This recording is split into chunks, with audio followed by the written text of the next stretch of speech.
얼마 전에 제가 어떤 등산복 파는 가게에 이제 옷을 하나 사려고 갔는데 그게 아주머니들이 몇 명이 이렇게 모여 있는데 너무 재미있게 막 깔깔거리고 막 웃고 있어요. 그래서 제가 전도도 할 겸 해서 물었습니다. 아주머니들 좋은 일이 있으신가 보네요. 너무 즐거워하십니다. 이렇게 이제 인사를 했어요. 그러니까 그분들이 그 말을 듣고 또 막 웃는 거예요. 제 말을 듣고 웃다가 나중에 뭐라 그랬냐면 나보고 아저씨 춤 잘 추세요? 이러는 거예요.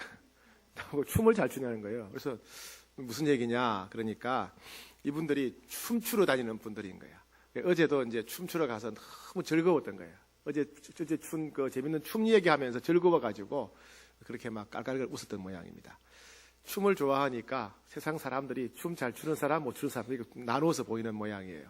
자기가 경험하는 것, 자기가 처한 상황에 따라서 사물이 세상이 다르게 보인다는 겁니다. 군인도 그렇죠.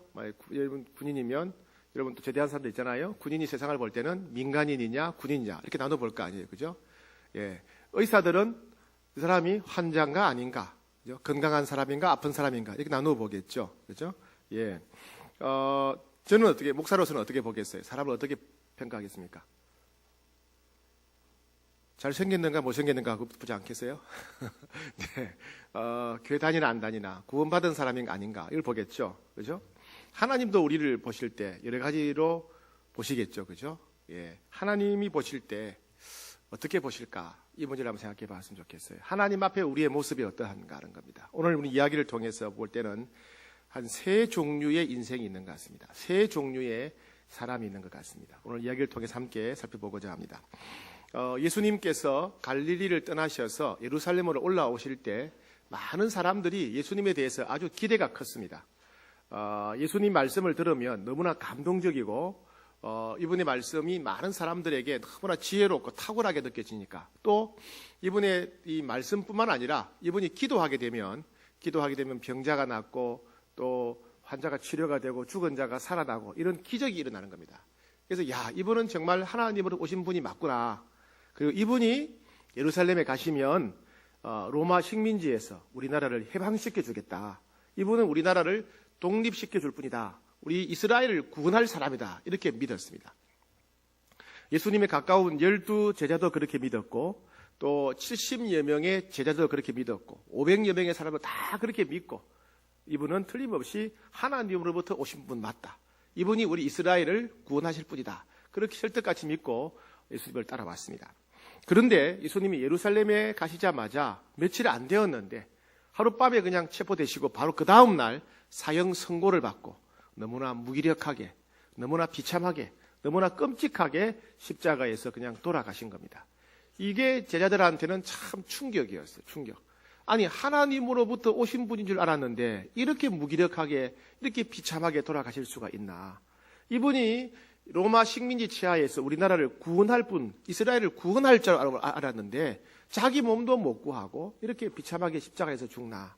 그동안 우리가 이분을 메시아로 믿고 따라다닌 그 3년간의 시간들이 너무 허무한 거예요. 허무하고 억울한 겁니다. 그래서 그 제자들의 마음은 이러한 낙심, 허무함, 허탈감으로 가득 차 있었고 또 한편으로는 두려움이 있었어요. 왜? 예수님을 죽였던 로마 군인들이 또 제사장들이 자기들도 체포하고 죽일까봐 그들은 불안해하고 두려워합니다. 제자들의 마음은 이 허탈감, 낙심 이것과 함께 두려움으로 가득 차 있었습니다. 그 중에 두 제자가 고향으로 돌아가게 됩니다. 우리는 고향 가겠다. 고향 앞으로 가. 고향으로 가는 거예요. 근데 고향이 어디냐 하면 본문에 보니까 엠마오라고 되어 있는데 볼까요? 자, 오늘 본문 13절, 14절 시작. 그날에 13절 시작. 그날에 그들 중 둘이 예루살렘에서 25리 되는 엠마오라 하는 마을로 가면서 이 모든 된 일을 서로 이야기하더라. 예루살렘에서 지중해로 내려가는 대표적인 길이 골짜기가 두 개 있는데 소렛 골짜기하고 아얄론 골짜기가 있습니다. 이 아얄론 골짜기는 여호수아가 싸울 때 태양을 멈추게 했던 바로 그 골짜기입니다. 아얄론 골짜기, 예루살렘에서 지중해 쪽으로 내려가는 골짜기입니다. 지금으로 말하면 지중해죠. 예. 그런데 그 중간에 한 10km, 11km쯤 가다 보면 중간에 아얄론 골짜기 중간에 엠마오라고 하는 조그마한 마을이 있었고 지금도 그런 마을이 있습니다. 옛 마을. 그 마을로 이 두 사람이 가는 길이었습니다. 가는데 이들이 무슨 얘기를 하겠습니까? 지난 3년간의 얘기를 하겠죠. 처음에 예수님 만났을 때의 그 감격, 이분의 말씀을 들었을 때 얼마나 감동이 되었는지, 그리고 이분이 하시는 기적, 치유 사건을 보면서 귀신을 쫓아내고 병을 고치고 죽은 자를 살리는 모습을 보면서 그들이 충격을 받았던 이야기. 그러면서 이분이 이스라엘을 구원할 자로 알았는데 너무나 비참하게, 허무하게 끝나버렸다. 뭐 그런 얘기를 하면서 이제 고향으로 둘이 가고 있었습니다. 이 두 사람이 가는 데는 그 두 사람에는 아무도 없었습니다. 즉, 그 두 사람이 길을 가는 데는 예수님이 그 자리에 계시지 않았습니다. 오늘날도 이렇게 인생을 사는 사람들이 있습니다. 가끔 예수님에 관한 책을 읽기도 하고, 가끔 교회 다니는 사람들로부터 기독교에 대한 얘기를 듣기도 하고, 기독교에 대한 기사를 보기를 하지만은 교회에 다니지 않는 사람들, 하나님과 전혀 무관하게 살아가는 사람들이 있습니다. 자기 인생은 내 인생은 오직 내 인생이다. 내가 주인이다. 내 인생은 내가 책임져야 된다고 생각하고 철저히 자기 인생의 짐을 홀로 지고 살아가는 사람이다. 기쁜 일이 있어도 슬픈 일이 있어도 괴로운 일이 있어도 모두가 다 내가 책임을 지고 내 혼자 고민하고 내가 생각하고 또 내가 대책을 세우고 내가 해결하고 내 힘으로 인생을 살아가는 사람들이죠. 그죠? 4월 17일 우리 교회 초대 주일날 저희가 오전에 간증 강사로 서유석 씨를 초대합니다. 여러분 서유석 씨 잘 모르죠? 아마 전사님들 잘 알아요? 안 돼요. 나이가 그렇게 많나? 네. 유명한 노래가 있어요. 가는 세월 그 누구가 잡을 수가 있나요? 그런 거 들어봤어요? 라디오에 가끔 나오죠. 그 노래 한 곡으로 유명해진 분이에요. 서유석 씨가. 근데 이분이 이제 교회 다니는 분인데 가끔 간증을 한다고 그래요. 이분을 이제 4월 17일 날 오전에 간증 강사로 저희가 초청할 계획입니다. 근데 이분이 짓고 부른 노래 중에 홀로 아리랑이라는 노래가 있어요. 홀로 아리랑. 가사가 이렇습니다. 저 멀리 동해 바다 외로운 섬 오늘도 그샘 바람 불어오겠지. 조그만 얼굴로 바람 맞으니 독도야 간밤에 잘 잤느냐. 그러니까 독도한테 인사하는 거예요. 저 동해 바다 넓은 바다에 혼자 있는 외로운 독도야 밤에 잘 잤느냐. 그럼 독도가 잘 잤습니다 이렇게 할까요? 지금 독도한테 얘기하는 거예요. 독도가 누굴까요? 독도가 누굴 것 같아요? 자기 자신이거나 그냥 일반 사람들이에요. 사람. 왜? 자기 자신도 그렇고 남들도 그렇고 세상을 살아가는 사람들의 모습이 그 넓은 동해 바다에 홀로 서 있는 독도 같다. 독도 같다. 왜? 그만큼 외롭다는 거예요. 나도 외롭고 다른 사람도 외롭고 왜? 다 자기 중심적으로 홀로 살아가니까. 그래서 그 얘기를 해요. 저 멀리 동해 바다 외로운 섬 독도야 간밤에 잘 잤느냐. 독도에 대한 관심이 아니고 나 외롭습니다. 이런 말이죠. 우리 모두는 다 외로움에 사무친 섬 같은 바다에 떠 있는 섬 같은 사람입니다. 가족이 있지만은 친구가 있지만은 직장이 있지만은 모든 사람들이 다 홀로 외롭게 살아간다는 겁니다. 이런 사람을 그림으로 그리면 이렇습니다. 한번 볼까요? 그림 있나요? 보여줄까요? 네, 이렇게 나, 그죠? 저 동그라미는 내 마음일 수도 있고 내 인생일 수도 있어요. 내 인생에 나 혼자밖에 없는 거예요. 내 마음에 나 혼자밖에 없는 거예요. 이렇게 살아가는 사람들. 독도 같은 사람들, 섬 같은 사람들이죠. 섬. 두 제자가 옛 마을을 향해 걸어갈 때 처음에는 이런 모습이었어요. 자, 두 번째 이제 새로운 모습이 나옵니다. 이제는 예수님께서 가까이 오셔서 그들과 함께 걸어가는 재미있는 일이 벌어집니다. 자, 15절, 16절 읽어보겠습니다. 15절, 16절 시작. 그들이 서로 이야기하며 문의할 때에 예수께서 가까이 이르러 그들과 동행하시나 그들의 눈이 가려져서 그인 줄 알아보지 못하거든. 두 사람이 걸어가는데 예수님께서 부활하여 살아계신 예수님께서 그들에게 찾아오셔서 그들과 함께 걸어가셨습니다. 그런데 그들은 예수님을 알아보지 못했다 그래요. 알아보지 못했다. 예. 왜 알아보지 못했냐 하면 16절에 보니까 그들의 눈이 가려져서 그인 줄 알아보지 못했다. 왜 눈이 가려졌을까요? 예수님이 그 사람 눈을 가려주신 게 아니고 그들의 편견. 사람은 한번 죽으면 끝이다. 다시 살아날 수 없다. 그죠? 그건 상식이죠. 사람은 죽으면 끝이고 절대로 다시 살아날 수 없다라고 하는 자신의 경험, 지식, 편견이 그들의 눈을 가려운 거예요. 예수님을 알아보지 못하게 만들죠. 그죠? 예. 자, 예수님을 알아보지 못하자 예수님께서 그들에게 이제 묻습니다. 당신들 무슨 얘기 하다 갔느냐? 그러니까 이 사람들의 얘기가 나사렛 예수에 관한 얘기를 모르느냐? 무슨 얘기입니까? 그러니까 나사렛 예수라는 분이 계셨는데 그분은 우리가 볼 때 하나님으로부터 오신 분이었다. 그분의 말씀을 들으면 우리의 감동이 되었고 그분이 기도하며 기적이 일어났다. 우리는 그분이 이스라엘을 로마의 식문지 치하에서 구원할 구세주라고 믿었다. 그런데 하루아침에 체포당하고 십자가에 못 박혀서 비참하게 끔찍하게 돌아가셨다. 그리고 근데 이상한 일이 있다는 거예요. 무슨 이상한 일이냐? 오늘 아침에 그분의 무덤에 가서 시신에 염을 하려고 향품을 바르려고 갔던 여인들이 세상에 무덤이 비어있고 시신이 없어졌다고 얘기를 해줬다. 그 소식을 듣고 다른 제자들 가보니까 정말 가보니까 무덤에 시신이 사라져버렸다. 그 재미있는 것은 어떤 천사가 나타나서 예수님은 부활하여 살아계시고 여기 계시지 않다고 말했다고 그러는데 그건 말도 안 되는 소리지 않겠느냐. 뭐 이런 얘기죠. 이런 얘기를 이제 해줍니다. 그래서 예수님께서 그 두 제자에게 이런 말씀을 하십니다. 자, 본문 봅시다. 25절, 26절, 27절 시작. 이르시되 미련하고 선지자들이 말한 모든 것을 마음에 더디 믿는 자들이여 그리스도가 이런 고난을 받고 자기의 영광에 들어가야 할 것이 아니냐 하시고 이에 모세와 모든 선지자들의 글로 시작하여 모든 성경에 쓴 바 자기에 관한 것을 자세히 설명하시니라. 네. 예수님께서는 이제 그 두 제자에게 구약 성경의 예수님에 관해서 예언된 내용을 설명해 주셨습니다. 창세기부터 말라기까지 예수님에 관한 예언이 300여 군데, 학자들이 밝혀낸 거에 의하면 300여 군데 있는데 그 300여 군데 예언을 설명해 준 겁니다. 예수님이 어느 도시에서 태어난다, 어느 가문에서 태어난다, 이런 내용들을 구약 성경에 예언된 내용들과 그리고 그들의 눈앞에서 성취된 내용을 설명하는 겁니다. 예수님 말씀하시는 구약의 예언을 듣고, 예언 들어보고, 그리고 그들이 봤던 성취된 현장을 연결하면, 아, 그분이 바로 구약 성경에 예언된 바로 그분이구나. 그분이 바로 구약 성경에 예언된 메시아 바로 그분이구나. 알 수 있었겠죠. 그죠? 알 수 있을 겁니다. 자, 그렇게, 그때 그들의 마음이 어땠냐면, 자, 32절. 시작. 그들이 서로 말하되, 길에서 우리에게 말씀하시고, 우리에게 성경을 풀어주실 때에, 우리 속에서 마음이 뜨겁지 아니하더냐? 예수님께서 그 두 제자와 함께 걸어가시면서 구약 성경에 예언된 예수님에 관한 예언들을 설명해 주시고 그 예언이 어떻게 성취되었는가를 설명해 주실 때 그 제자들의 마음이 뜨거워졌다 그래.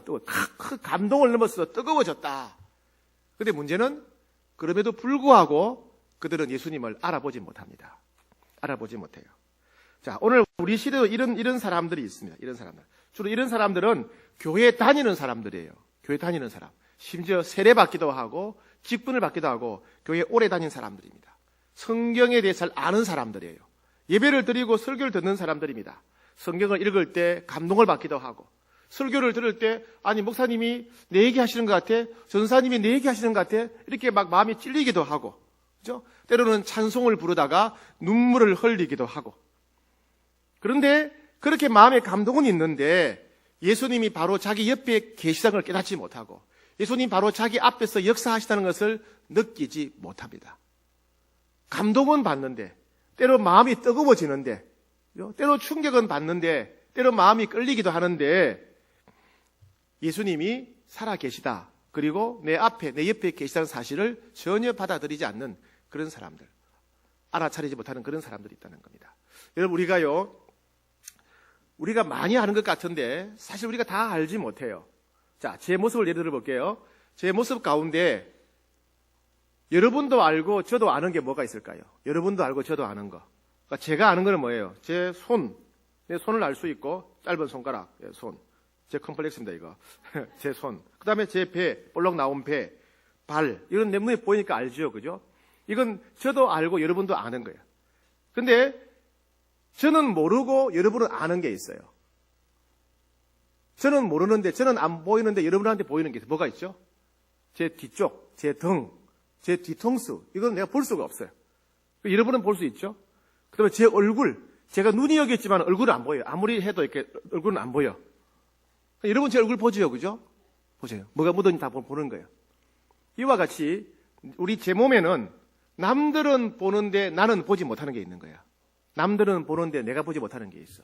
그뿐이 아니라 여러분도 못 보고 나도 못 보는 게 있어. 입 안이라든가 뭐 몸 안에 내장 이런 거는 우리 볼 수 없는 거예요. 그죠? 내가 내 몸인데 내 몸에서 내가 볼 수 있는 것은 그렇게 제한된 거예요. 내 손과 내 앞부분과 발 정도야. 내 얼굴과 내 뒤통수와 뒤쪽은 나는 몰라. 남들은 또 아는 거예요. 그뿐이 아니고 남들도 모르고 나도 모르는 부분이 내 몸에 더 많다는 얘기예요. 그럼 결국 내가 아는 것은 극히 일부분이. 세상이 그래요, 세상이 우리가 아는 것은 극히 일부분이에요. 우리가 모르는 부분이 훨씬 더 많아요. 비교할 수 없을 만큼 많아. 근데 우리가 어떤 착각에 빠지느냐 하면 내가 아는 것만 존재한다고 생각하는 거예요. 내가 아는 것만. 내가 아는 것, 내가 본 것, 내가 경험하는 것, 내가 이해하는 것만 존재한다고 우리는 늘 착각에 빠지는 거예요. 내가 이해하지 못해도, 내가 보지 못해도, 내가 경험하지 못해도 이미 존재하는 것이 훨씬 더 많다는 거예요. 훨씬 더 많아요. 사람들은 그런 착각에 빠져요. 내가 하나님을 만난 적이 없으니까 하나님 계시지 않다. 내가 하나님을 체험하지 않았으니까 하나님 살아 계시지 만날 수 없다. 이렇게 생각하기가 쉽다는 거예요. 신은 죽었다. 왜? 내가 경험하지 못했으니까. 나는 극히 일부를 경험함에도 불구하고 내가 경험하는 극히 일부 세계에서 내가 하나님을 경험하지 못했는데 전체 다 하나님이 없다라고 말하는 그런 착각에 빠진다는 얘기입니다. 이 사람들은 특히 뭐냐면 예수님이 옆에서 말씀하셔서 마음이 뜨거워지기도 하고 예수님이 자기 앞에 역사하셔서 감동을 주기도 하는데 그런 편견에 빠져서 예수님을 받아들이지 않고 마음을 열지 않는 거예요. 심지어 평생 동안 교회 다니면서도 심지어 목사가 되고 장로가 되어서도 마음을 열지 못하는 사람들이 종종 있어요. 자, 세 번째, 요 그림 볼까요? 어떤 경우죠? 그림? 네. 요 그림이죠. 예. 아까하고 차이가 있다면 내 옆에 예수님이 계시죠. 그죠? 내 옆에 예수님이 계신 거예요. 내가 있고 내 옆에 예수님 말씀하시면 감동받기도 해요. 예수님이 역사하시면 또 기쁨이 오기도 하고 찬송 부르다가 눈물이 나기도 해. 그러나 예수님은 내 안에 계신 것이 아니라 내 밖에 계십니다. 내 밖에. 그렇죠? 자, 세 번째 경우를 보겠습니다. 세 번째는 예수님을 만난 사람들의 이야기입니다. 자, 28절. 오늘 보면 28절부터 시작. 그들이 가는 마을에 가까이 가매 예수는 더 가려 하는 것 같이 하시니. 자, 그들이 가려고 했던 엠마오에 도착했습니다. 두 제자는 이제 엠마오로 가야 되죠. 예수님은 그 아얄론 골짜기를 따라 더 내려가려고 하시는 거예요. 그러자 이 사람들 예수님을 초청합니다. 자, 29절 시작. 그들이 강권하여 이르되 우리와 함께 유하사이다. 때가 저물어 가고 날이 이미 기울었나이다 하니 이에 그들과 함께 유하로 들어가시니라. 네.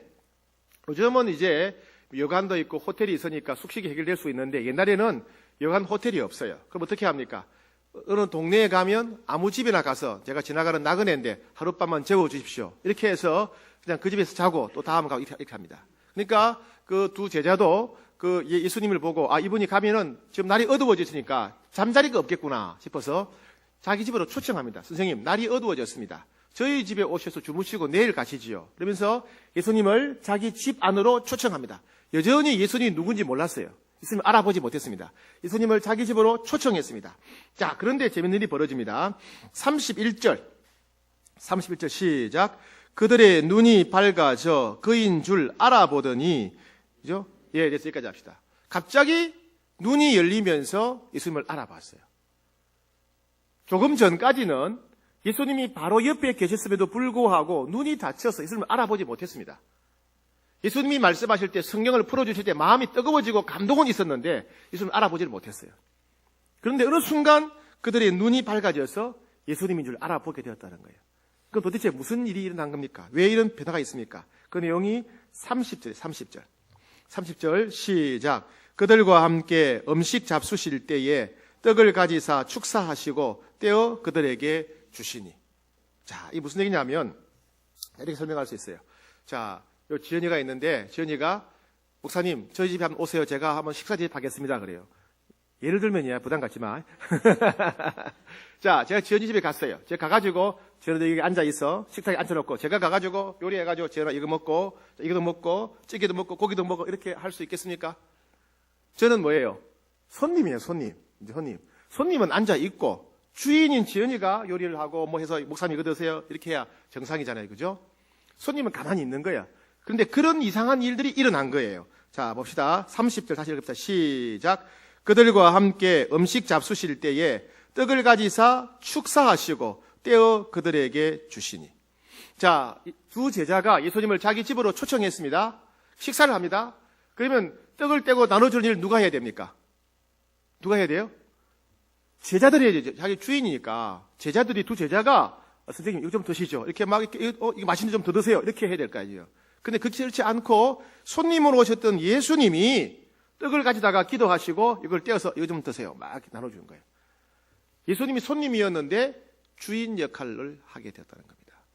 예수님이 주인이 되었을 때 그제서야 31절에 그들의 눈이 밝아져 그인 줄 알아보더니. 예수님이 손님일 때는 몰랐는데 예수님 옆에 지나가는 사람일 때는 몰랐는데 예수님이 그들의 주인 자리에 앉으셨을 때 그들의 눈이 밝아져 그인 줄 알아보더니 그랬습니다. 예수님을 알아본 다음에 이 두 제자는 바로 예루살렘으로 갑니다. 돌아가서 다른 제자들에게 우리가 부활하신 예수님을 만났다고 보고합니다. 자, 그 내용이 35절에 나와요. 35절 시작. 두 사람도 길에서 된 일과 예수께서 떡을 떼심으로 자기들에게 알려주신 것을 말하더라. 예수님이 손님임에도 불구하고 주인 역할에서 떡을 떼실 때 우리 눈이 밝아져서 예수님을 보게 되었다는 겁니다. 그죠? 예수님이 지나가는 사람일 때는 몰랐고 예수님이 손님일 때는 몰랐는데 예수님이 주인 자리에 앉았을 때 비로소 눈이 열려서 예수님을 알아보게 되었다 얘기죠. 제가 어릴 때 책을 읽다가 오랑캐 꽃이라는 글을 보고 이게 신기한 거예요. 무슨 꽃 이름이 오랑캐 꽃일까? 무찌르자 오랑캐 뭐 이런 거 있잖아요. 좀 오랑캐 꽃일까? 이상해가지고 오랑캐 꽃의 유래에 대해서 찾아보게 되었어요. 그런데 슬픈 역사가 있습니다.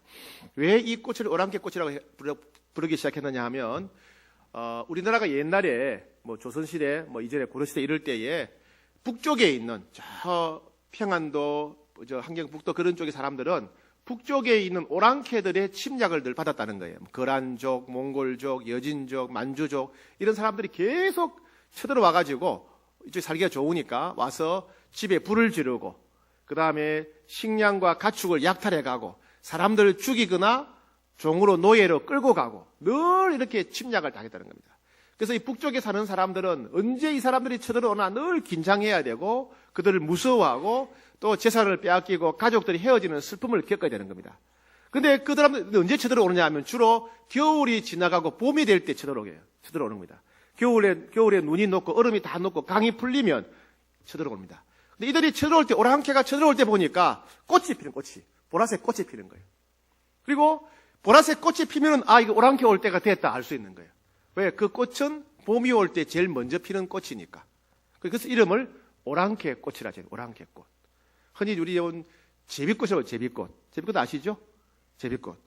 그래서 이게 이런 꽃이 이 제비꽃이 그 꽃이구나. 알고 나니까 보니까 이 유래를 알고 나서 보니까 주변에 이 꽃이 너무 많은 거예요. 뭐 담벼락 밑에도 있고 바위 틈에도 피고 아스팔트 갈라지면 그 틈에서도 나오고 봄이 되면 제일 먼저 조그마한 예쁜 그 보라색 꽃이 막 피어나는 거예요. 이게 오랑캐 꽃이구나 알게 된 거예요. 무슨 얘기냐면 전에는 이게 이 꽃이 눈에 안 들어왔어요. 그냥 덜풀이에요. 안 들어왔는데 오랑캐 꽃의 유래를 알고 이 꽃이 오랑캐 꽃이고 다른 말로 제비꽃, 다른 말로 강아지 꽃이라 그러는구나. 병아리 꽃이라 그러는구나. 알고 나니까 그 꽃이 눈에 들어오는 거예요. 그리고 봄이 되면 그 꽃을 찾게 돼요. 오랑캐 꽃이 필 때가 됐는데 찾게 되는 거예요. 금요일 날도 지난 금요일이죠? 엊그저께 금요일 날 아내랑 같이 새벽기도 마치고 청계천에 산책을 했는데 이 꽃이 또 눈에 팍 보이는 거예요. 다른 꽃보다도 이 꽃이 보이는 거예요. 왜? 아는 꽃이니까. 무슨 말이냐 하면 모르면 안 보이는데 알면 보여요. 그죠? 알면 보여요. 여러분 커피 맛도 그렇지 않나요? 커피 맛을 모를 때는 쓴맛, 단맛밖에 없는데 커피 맛을 알기 시작하면서부터 거기에 있는 여러 가지 향기, 수십 개의 향기가 느껴지잖아요. 그죠?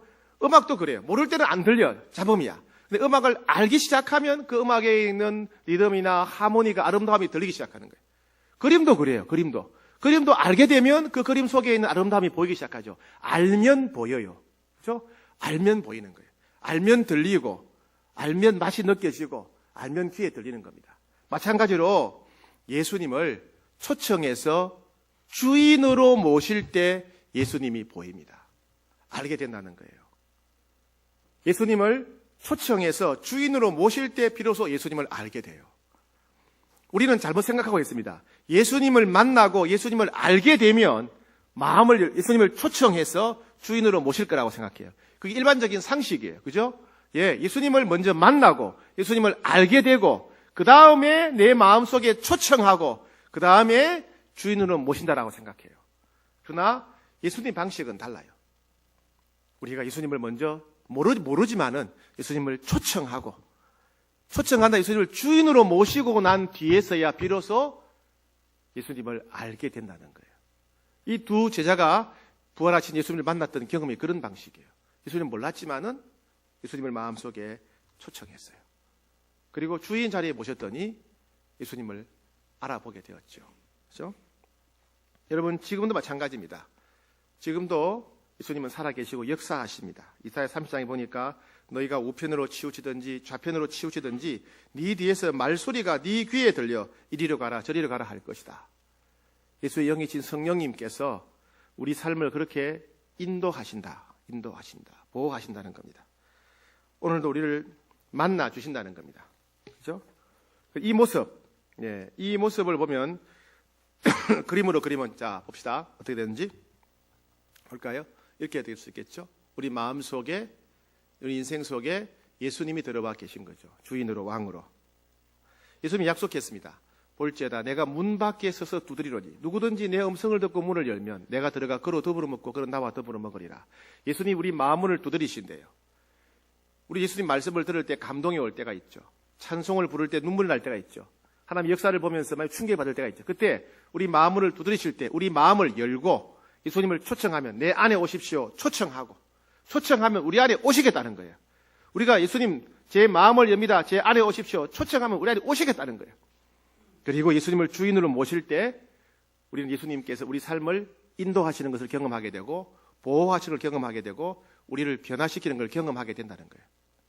물론 예수님 우리 안에 오시면 우리의 모든 죄의 문제를 해결하시죠. 내가 너의 죄를 짊어지고 십자가에서 죽었다. 네 죄에 대한 문제 내가 계산 끝냈다. 너는 이제 하나님의 자녀가 되었다. 천국 백성이 되었다. 물론 그것도 중요하죠. 제일 중요하죠. 그뿐이 아니고 예수님 우리 안에 오시면 계속해서 우리를 만나주시고 우리와 동행하시고 우리를 보호하시고 인도하신다는 겁니다. 그죠? 이런 변화가 언제 일어나느냐? 예수님을 초청하고 주인으로 모셨을 때 일어나게 됩니다. 자, 그림 3개 다 한번 보여주세요. 자, 벨 왼쪽에 있는 건 뭐죠? 처음이죠. 그죠? 첫 번째 부류의 사람들. 예수님과 상관없이 내 인생은 내 거야 하면서 내 혼자 살아가는 사람의 모습이죠. 그죠? 바다 가운데 있는 섬 같은 인생이죠. 늘 외롭죠. 늘 두렵고. 두 번째 한가운데 있는 그건 뭐냐면 예수님이 내 옆에 계십니다. 내게 말씀하시고 내가 감동이 되죠. 예수님께 찬송하다가 눈물 나기도 합니다. 그러나 예수님이 내 마음 밖에 계세요. 예수님을 알아보지 못합니다. 세 번째 경우는 마음을 열고 예수님을 초청하고 주의 자리에 모신 상태. 예수님과 더불어 살아가는 모습입니다. 여러분 이 중에서 어느 쪽에 속합니까? 여러분 만약에 첫째나 두 번째 속한다 그러면 다 마음을 열고 예수님 마음속에 초청해야 돼요. 예수님을 주인 자리에 모셔야 됩니다. 그런데 이것은 물론 기본적으로는 세 사람의 모습이기도 합니다. 세 사람이라 하면 예수님과 상관없이 살아가는 사람, 예수님이 가까이 있지만 알아차리지 못하는 사람, 세 번째 예수님을 초청하고 주인으로 모신 사람, 이 세 사람일 수 있는데 이런 경우는 우리가 전부 다 세 번째 두세요. 네, 켜두세요. 네, 다 우리가 세 번째 경우로 가야 되겠지만은 동시에 이것은 한 사람 안에도 일어날 수 있다는 거예요. 한 사람 안에도. 물론 예수님이 오셨다가 나가시는 건 아니에요. 나가시는 게 아니라는 거예요. 첫 번째는 뭐냐면 예수님 우리 속에 들어와 계신데 예수님이 계시지 않은 것처럼 전혀 상관없이 우리가 살아갈 때 있다는 거예요. 마치 내 인생의 모든 문제를 내가 해결해야 되는 것처럼, 내 혼자 살아가는 것처럼. 그래서 외로움을 느끼고 진로 문제든 뭐 사업 문제든 취업 문제든 진학 문제든 문제만 생기면, 돈 문제도 생기면 이걸 어떻게 하나 혼자 매일 고민 다 하고, 혼자 고민 다 하고, 마치 내 인생에 예수님이는 없는 것처럼, 내 인생에 예수님이는 없는 것처럼 우리가 살아갈 때 있다는 거예요. 그런 사람은 얼굴에 표가 나요. 5만 가지 막 상으로 찌그러져 있죠. 그렇죠? 얼굴에 평안이 없고 기쁨이 없죠. 왜? 자기 인생의 문제를 혼자 짊어지고 가니까. 두 번째 경우예요. 두 번째 경우. 두 번째 경우는 어떤 경우입니까? 성경을 읽다가 큐티하다가 감동받기도 하고, 설교 듣다가 눈물 흘리기도 하고, 그죠? 다른 사람 감정 듣다가 막 마음이 뜨거워지기도 하고. 그런데 막상 자기 문제 할 때는 예수님과 상관이 없는 거예요. 감동도 받고 마음 뜨거워지고 눈물도 흘리는데 살아갈 때 보면 예수님은 내하고 상관이 없는 거예요. 예수님 내 마음 밖에 계신 거예요. 예배 드릴 때는 은혜 받고, 찬송 부를 때는 좋아하고, 기도할 때는 좋아하는데, 그때는 정말 믿는 사람 같아. 그런데 막상 현실에 들어가서는 하나님과 아무 상관없이 살아가는 우리 모습들. 저런 모습이잖아요. 예? 저런 모습이잖아요. 그래서 불신자는 아니야. 왜? 교회 나오니까.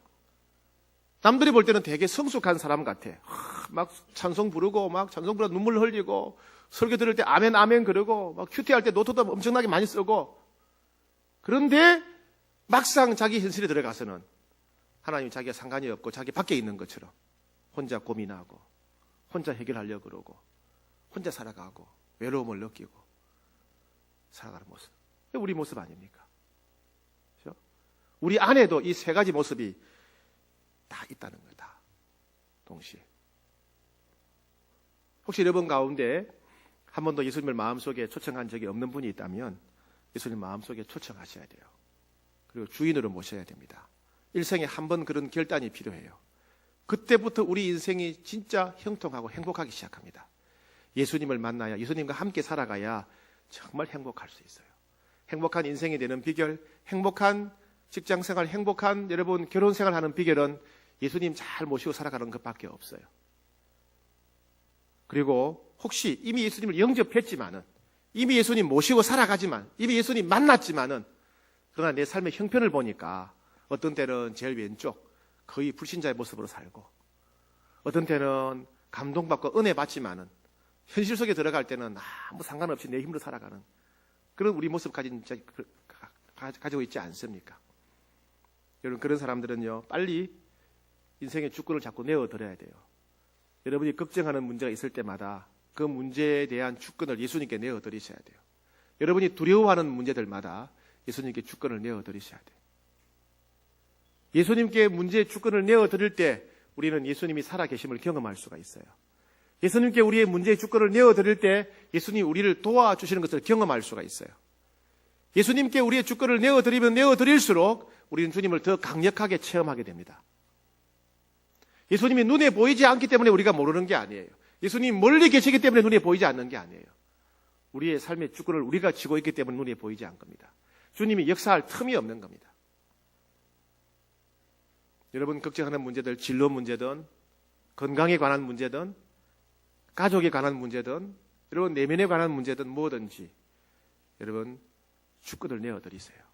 예수님을 주인으로 왕으로 인정하세요. 그리고 순종하세요. 그럴 때 우리는 그분이 정말 살아계시고 얼마나 전능한 분이신지 정말 우리를 인도하시고 보호하시다는 것을 체험하고 맛보고 경험할 수가 있습니다.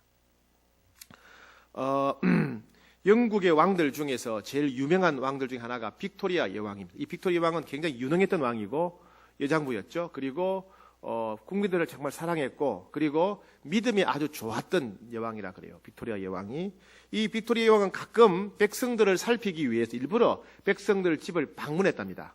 왕궁을 나와서 백성들 집에 가서 형편이 어떤가, 뭐가 어려운가 살피고 그리고 도와줬다는 거예요. 참 훌륭한 왕이죠. 하루는 이 빅토리아 여왕이 어느 이제 과부의 집을 방문하게 되었는데 들리는 소문에 의하면 이 과부가 굉장히 믿음이 좋은 과부라는 거예요. 야, 잘 됐다. 이 과부의 믿음이 얼마나 좋은지 형편이 어떤지 살펴보자. 그래서 이제 이 여왕이 그 과부의 집에 들어가게 됩니다. 들어가자마자 이 빅토리아 여왕이 이 과부의 믿음을 시험하기 위해 질문을 합니다. 여인이여, 당신 집에 방문한 손님 중에서 가장 존귀한 자가 누굽니까? 누구냐? 이렇게 물었어요. 그러니까 여인 답하기를 고민도 안 하고 여왕 폐하이십니다. 여왕 폐하이십니다. 우리 집에 방문한 손님 중에서 가장 존귀한 분은 여왕 폐하십니다. 그래서 여왕이 정색을 하고 자기는 예수 그리스도라고 대답하기를 기대했는데 무슨 믿음이 좋다는 여인이 왜 이거 나를 얘기하나? 여왕 예수 그리스도라고 얘기해야지. 자기 집 방문한 손님 중에 제일 귀한 분은 예수 그리스도라 그래야지. 왜 나를 그럴까? 이상해. 그래서 좀 실망이 되어서 당신 집에 방문한 손님 중에서 제일 귀하고 존귀한 분은 예수 그리스도가 아니냐? 이렇게 물었어요. 그러자 그 과부가 대답하기를 아닙니다. 예수 그리스도는 저희 집의 주인입니다. 예수 그리스도는 지금도 저희와 함께 계시는 저희 집의 주인이십니다. 손님이 아닙니다. 대답했다는 거예요. 정답이지요. 정답. 예. 여러분, 우리는 예수를 믿는다고 하면서도 얼마든지 우리 불신자처럼 예수님과 전혀 상관이 없는 자처럼 살아갈 수가 있습니다. 예수님을 믿으면서도 우리의 정서는, 우리의 내면은 불신자하고 똑같이 외롭고 불신자처럼 똑같이 두려움에 시달릴 수가 있다는 거예요. 왜요? 예수님을 인정하지 않으니까. 우리가 아무리 말씀 보고 은혜 받고 기도하면 눈물 흘리고 찬송 보며 감동한다 할지라도 우리의 일상생활 주 가운데서 특히 우리를 힘들게 하는 문제들 앞에서 그 삶의 주권을 예수님께 내어드리지 않는다면, 예수님을 주인으로 인정하지 않는다면 우리의 내면 세계는 불신자하고 똑같다는 거예요. 우리 살아가는 모습이 불신자하고 똑같을 수 있다는 거죠. 예수님을 모시고 살아가면서도 두려워하고, 예수님을 모시고 살아가면서도 불안해하고, 예수님을 모시고 살아가면서도 외로워하고, 예수님을 모시고 살아가면서도 좌절하고, 예수님을 모시고 살아가면서 미래에 대해서 염려하고. 오늘 여러분 이 과부처럼 예수님을 항상 주인으로 모시기를 축복합니다. 예수님을 주인으로 모셔야 돼요. 주인으로 인정하셔야 돼요. 여러분이 걱정하면 염려하는 모든 것, 주님 이거 주님 겁니다. 주님이 다스려 주십시오. 저는 주님이 말씀하신 대로 순종하겠습니다. 예수님께 모든 걸 내어드리는 여러분 되기를 축복합니다. 두 제자가 예수를 만났던 것처럼 여러분이 두려워하는 모든 문제, 인생의 모든 짐을 통해서 오히려 예수님을 더 깊이 경험하는 축복의 기회가 되기를 축복합니다.